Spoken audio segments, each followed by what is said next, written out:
Now at 6, April showers bring flooding threats to the 4 states. Doug Heddy's going to break down what comes next. Plus, the mother of a Welch, Oklahoma murder victim meets a roadblock in her push for justice. And a Joplin High School student will spend his summer involved in an MIT program. The 4 states' most watched news starts now. In some places, it was too much rain too quickly. This is Northeast Star Valley Road in Cherokee County, Kansas, where the roadway became a waterway. And the flooding concerns only grow in parts of the 4 states with more rain ahead. This is KOAM News at 6. I'm Dow Quick. Let's go straight to Chief Meteorologist Doug Heddy. Yeah, we've had showers, thunderstorms, kind of on and off all day long. We still have some thunderstorms out there right now. We actually have a severe thunderstorm warning once you get up into Cedar County on the Missouri side, where we still have showers and thunderstorms which are working off toward the south and to the east. Some strong ones as well, but Pittsburgh, Joplin, Miami, Carthage, and Neosho, you guys have dried out just a little bit. Let's go ahead and zoom in. So we're looking north of Viola, thunderstorm. Pretty good thunderstorm right on top of Fort Scott. We can go over toward Nevada, and then there's that severe thunderstorm warning near Stockton and Stockton Lake. As we go through the rest of the evening hours, this batch rolls off toward the east, and then we start to see showers and thunderstorms really picking up again late tonight into tomorrow morning as this batch rolls through. Some of those could be strong to possibly severe. So we're going to break this down, plus numerous more rounds all coming up here in a bit.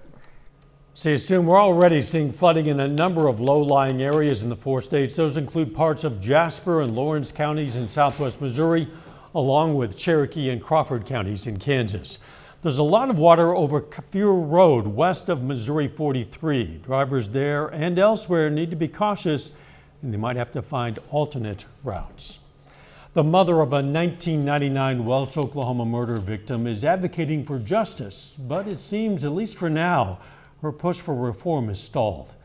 In 1999, Laura Bible and Ashley Freeman went missing, and Danny and Kathy Freeman were found dead. It wasn't until 2018 that a suspect, Ronnie Busick, was arrested. Busick pleaded guilty to accessory to murder in that case and was sentenced to 10 years in prison with 5 years of probation. However, after 2.5 years, Busick was released. Laura and Ashley's law would add to the list of crimes mandating offenders to serve a longer portion of their sentence.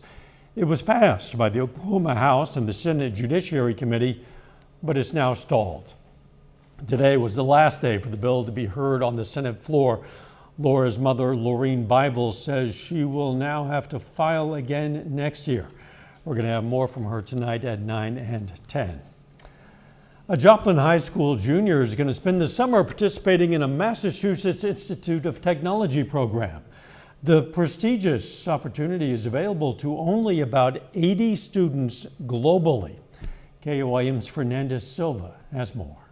From demonstrating basic science to elementary school students, now the key is to make sure that this piece of paper is not too wide, to spending the summer in one of the most prestigious universities in the planet, MIT. Because it's selective, it's a very small group of students who got accepted, and that allows you to develop tighter connections with the other students and with the faculty teaching the classes. The MIT program offers a 6-week residential experience aimed at introducing rising seniors to STEM, science, technology, engineering, and mathematics. I have a passion for STEM, and I take a lot of time out of my day to practice STEM and to learn about STEM. And so taking part in this program it really helps me truly know that I have a place in STEM. Carvener knows exactly what that place is. He hopes to go to MIT for college and to become a physics researcher. But before that, he also hopes to bring that knowledge back to Joplin High School. Next year, when I do another physics research project at the science research class here at the school, I'll have an even better pool of knowledge to pull from in making another research project. Christian's teachers say they can't take too much credit for his achievements. This summer I was taking my kids to the library, and sure enough, Christian was there studying matrix algebra, just of his own volition, not even taking a class or anything. I just feel like I've been a small little blip in his success. I mean, it takes a lot of dedication. A commitment that makes them proud. It's amazing because I know that's his dream, knowing that he actually gets to go spend time there and work with people that are in his expertise. It is very, very rewarding. It makes me really proud to have been like a teeny tiny part of that and to have encouraged him. For Carvener, a chance of a lifetime. But he wants more. Helps me know that, my future in STEM is looking bright. In Joplin, Fernanda Silva, KOAM News. Nearly 4,100 students applied this year, and academic record is one of the factors considered for acceptance. McDonald County High School joined forces today with the national organization Meals of Hope to take up the fight against hunger. Students at the high school, members of McDonald County FFA and Meals of Hope worked together to provide 25,000 meals for people facing food insecurity in our area. The event kicked off with multiple shifts, allowing participants to contribute based on their availability. Next year, I'd probably get the advertisement out earlier so that they know that it is what it is. I would probably say maybe someone in need that maybe is hungry that night. This is to help them with it and just help other people that are in need. This is the second year of this event. All the meals packed will be distributed to students, families, and food pantries in the local area, including the food pantry in McDonald County High School. The Skill Resource Center today hosted a customer and community appreciation picnic. The center supports independent living for people with disabilities, and the event provided a way to celebrate their clients and the community that supports them. I think really it's about seeing that the disability community is out here and we are living in our own homes and we are part of our community and we are contributing to our community, to all the parts of what that means, So it's just good to get people out and let people see that, hey, we are a huge... The Skill Resource Center is created by, driven by, and focused on people with disabilities, their families, and communities. The NFL Draft kicks off this evening. Brock Baldridge is going to have the latest on the Chiefs and more later in sports. But up first, how new federal regulations could impact future nursing home staffing requirements. The Biden administration has finalized the first ever minimum staffing rules at nursing homes, but it's a mandate that might be hard to fill. Joe Hickman has that story.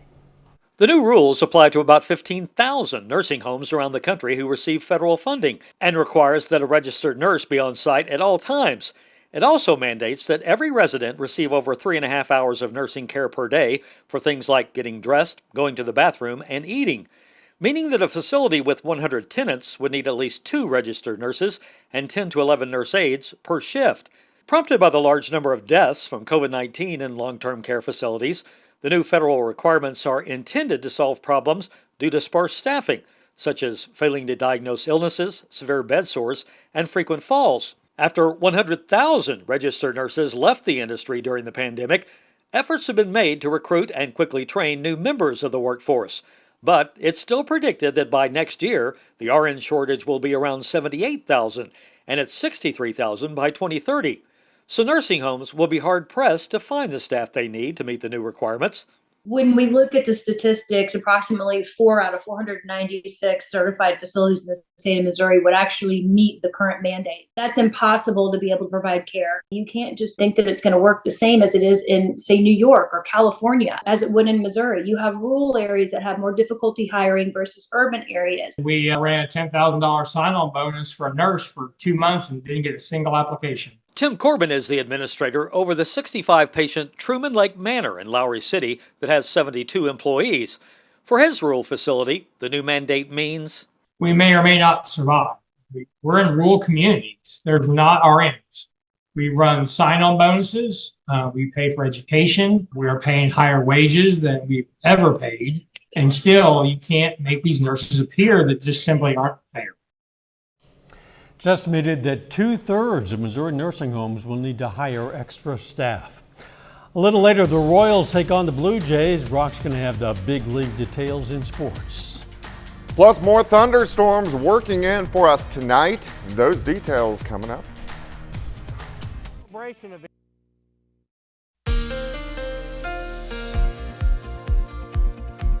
Well, of course, rainy day for us today. Showers, thunderstorms, pretty much all day long. We still have scattered thunderstorms out there for portions of the four-state area. Right now, the winds have been picking up as well. You can see our Cornell Arts and Entertainment tower cam shaking a little bit, and the winds are going to stay strong as we go through the next few days. All right, thunderstorms still ongoing. Northern counties, the intensity has picked up a little bit. The atmosphere is getting a little more juicy. We have a warm front which is going to head toward us as we go through the overnight hours, but you can see these clusters in our northern counties. We still have one severe thunderstorm warning in Cedar County, and then a few showers trying to pop back up near Parsons. So zooming in, here's Fort Scott, 69 and then 54. Let's track a little bit farther toward the east. You can see east of Nevada, El Dorado Springs over towards Stockton. A very strong storm, severe thunderstorm, large hail, and then a very strong storm extending farther south near Lamar. And the heavy amounts of rain for us all day long, especially along and north of the I-44 corridor. Check out some of these rainfall amounts where you see these red stripes. These are 4+ inches. And then even once you get in toward Carthage, nearly 5 inches of rain, very heavy amounts of rain as well. Once you get up north of Lamar over toward Nevada. We need the rain. We definitely don't need the flash flooding. Big time severe weather tonight. Western Kansas. We're going to keep our eyes on what develops down here across the panhandle of Oklahoma and Texas. That's going to race toward us late tonight. So we do have a severe threat. This is for tomorrow morning and tomorrow afternoon. Level 2 out of 5. So we're looking at 6 a.m. to 10 a.m. a severe threat, and then again 4 to 9 p.m. we're going to elevate hail, wind, and rain. The main threat is going to be hail and rain across the region. Let's go through it. Showers, thunderstorms kind of picking back up late tonight, and then a band rolls in by morning. Here's about 5 o'clock in the morning, western counties. This band is going to be strong to severe, so we'll probably get a few severe thunderstorm warnings out of this band as it drives through during the morning hours. Now, it's very crucial. When do these storms get out of here? And do we get sunshine? If we do, we'll get additional thunderstorms, very scattered, maybe 1 or 2 storms in the entire viewing area tomorrow evening. But the ones that do fire will most likely go severe, and we'll have a tornado threat with those as we get into tomorrow evening. Let's go to Saturday, level 3 out of 5, severe threat. We're looking from 5 p.m. to 8 a.m. Sunday morning. Hail, wind, tornadoes. We're going to elevate everything as our threat is a little bit higher by the time we head into Saturday.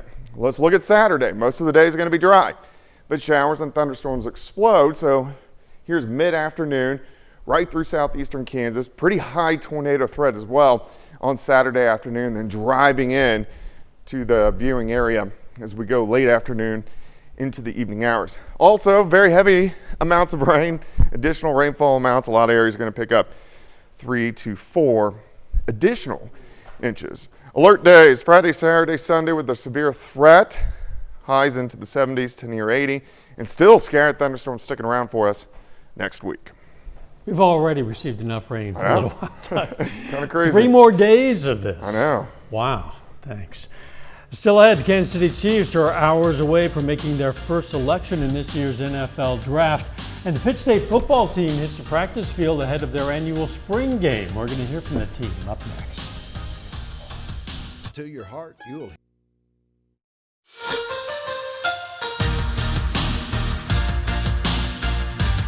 The Pitt State football team wraps up their final spring practice ahead of their annual spring game, which is being played tomorrow night at Carney Smith Stadium.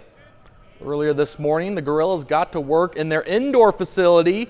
Pitt State has held practices almost every day this past month. Players say they look forward to this opportunity to get out on the field and even entertain the fans who plan to come out and watch the game on Friday night. I think we're just excited to put some stuff out for the fans. We've been working hard all spring, weights, conditioning, and then we got to practicing. And I think the biggest thing for this team is just playing together. Yeah, you're only given so many opportunities in spring ball, 15 opportunities for every team. So everybody gets the same amount of opportunities. It's just about who can do it a little bit better. So us as an offense and as a defense as a whole, we're just trying to really gel as a team and come together this spring and get ready for this upcoming season. Well, the Kansas City Chiefs are on the clock tonight The Chiefs currently hold the 32nd overall pick in the 2024 NFL Draft, and there's been a lot of discussion this offseason on who the Chiefs should select in this year's draft. Well, here's how things stand at the moment. First 4 rounds here as Kansas City presumably will make their selection very late tonight if they hold on to that 32nd pick. Tomorrow, the Chiefs will have pick number 64 and 95.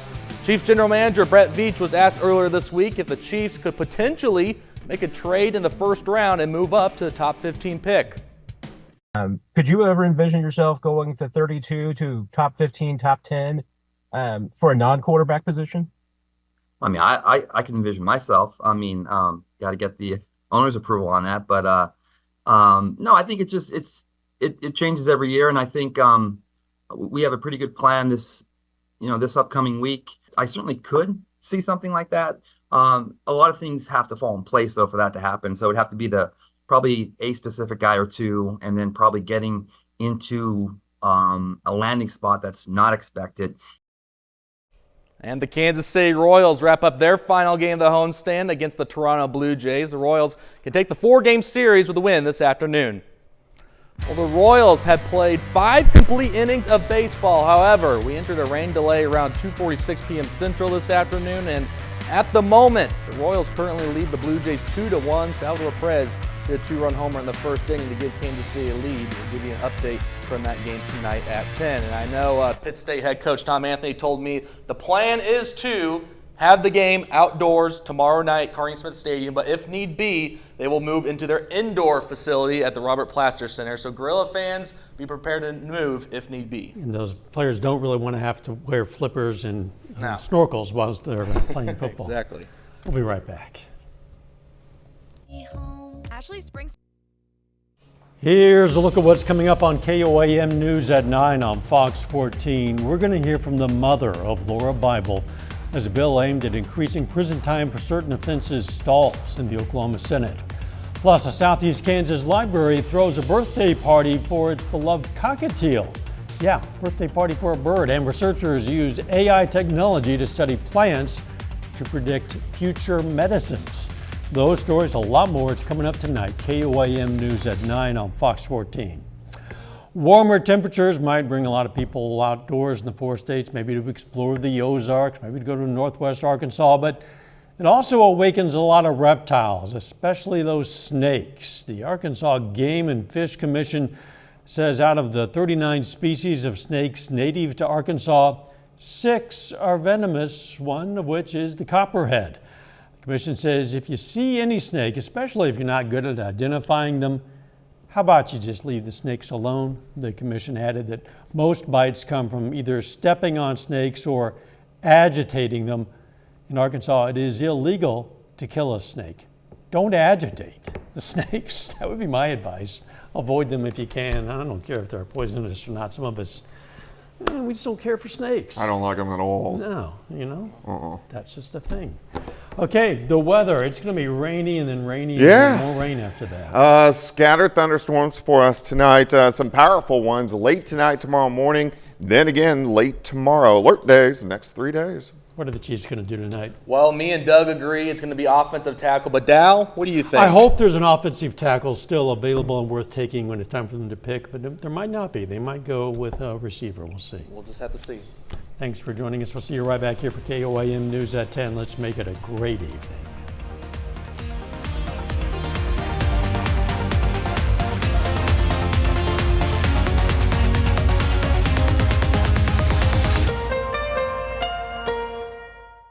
Captioning on